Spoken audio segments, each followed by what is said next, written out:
Baik, selanjutnya yaitu tujuan evaluasi belajar. Tujuan evaluasi belajar menurut Nana Sujana tahun 2017 adalah sebagai berikut. Yang pertama yaitu mendeskripsikan kecakapan belajar para siswa sehingga dapat diketahui kelebihan dan kekurangannya dalam berbagai bidang studi atau mata pelajaran yang ditempuhnya. Yang kedua yaitu mengetahui keberhasilan proses pendidikan dan pengajaran di sekolah, yakni seberapa jauh keefektifannya dalam mengubah tingkah laku para siswa ke arah tujuan pendidikan yang diharapkan. Yang ketiga yaitu menentukan tindak lanjut hasil penilaian, yakni melakukan perbaikan dan penyempurnaan dalam hal program pendidikan dan pengajaran serta strategi pelaksanaannya. Dan yang poin yang terakhir yaitu memberikan pertanggungjawaban dari pihak sekolah kepada pihak-pihak yang berkepentingan. Selanjutnya yaitu fungsi evaluasi belajar. Fungsi evaluasi belajar menurut Arifin tahun 2017 terbagi menjadi beberapa bagian. Yang pertama ada fungsi informatif, yakni untuk memberikan umpan balik kepada guru sebagai dasar untuk memperbaiki proses pembelajaran dan mengadakan program remedial jika diperlukan bagi peserta didiknya.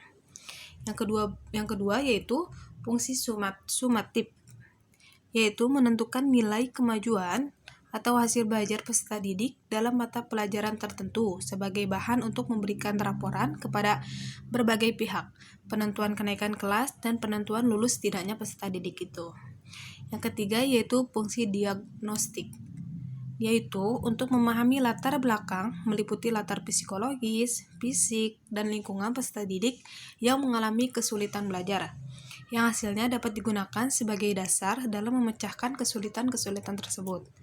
Yang terakhir yaitu fungsi penempatan, yaitu menempatkan peserta didik dalam situasi pembelajaran yang tepat, misalnya dalam menentukan program spesialisasinya sesuai dengan tingkat kemampuan peserta didik itu.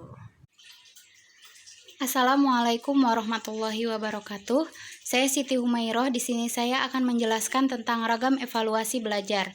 Pada prinsipnya, evaluasi hasil belajar merupakan kegiatan berencana dan berkesinambungan. Oleh karena itu, ragamnya pun banyak dan bermacam-macam, mulai dari yang paling sederhana hingga yang paling kompleks. Di sini yang pertama ada pretest dan posttest, merupakan kegiatan evaluasi yang paling sederhana. Nah, kegiatan pretest dilakukan oleh guru secara rutin setiap akan memulai penyajian materi yang baru. Nah, tujuannya adalah untuk mengidentifikasi taraf pengetahuan siswa mengenai bahan yang akan disajikan.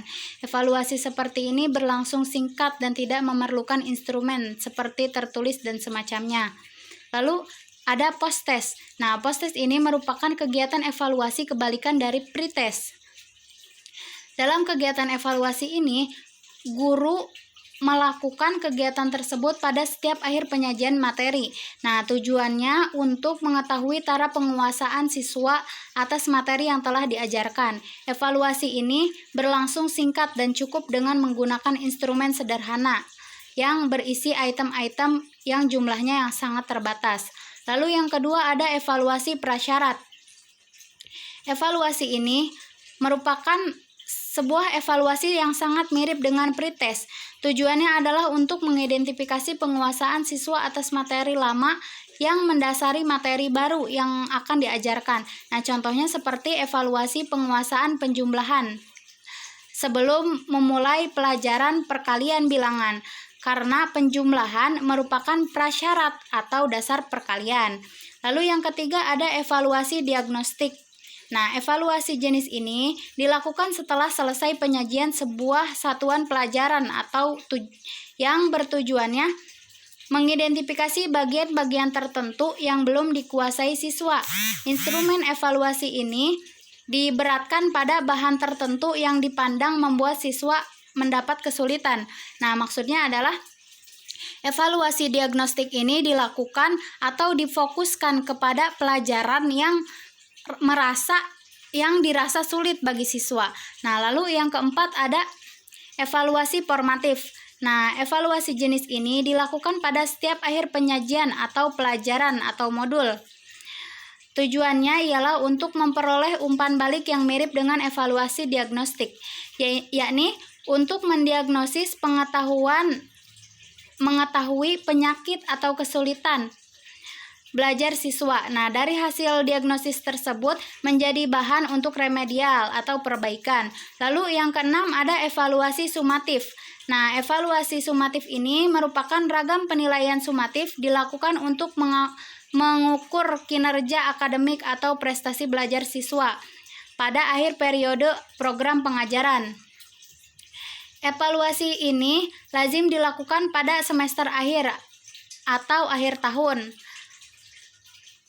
Hasil dari evaluasi tersebut dijadikan sebagai bahan lapor resmi mengenai kinerja akademik siswa dan bahan penentu naik atau tidaknya siswa ke kelas yang lebih tinggi. Lalu ada ujian akhir nasional atau UAN atau UN.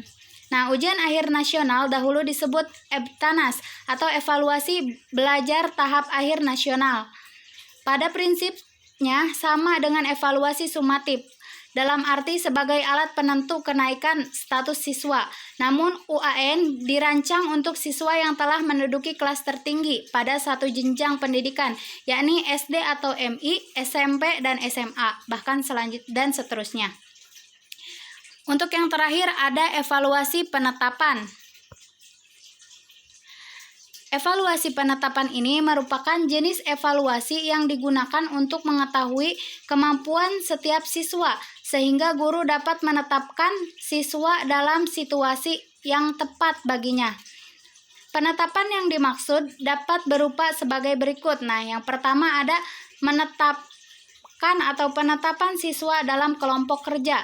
Lalu yang kedua, penetapan siswa dalam kelas. Siswa yang memerlukan perhatian lebih besar dalam belajar ditempatkan di depan. Misalkan siswa yang kurang baik pendengarannya atau siswa yang rambut dekat maka ditempatkan di belakang. Lalu yang ketiga ada penetapan siswa dalam kepanitiaan di sekolah.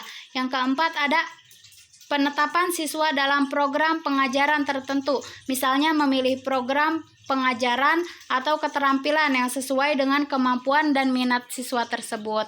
Mungkin sekian dari kelompok kami. Kurang lebihnya kami mohon maaf.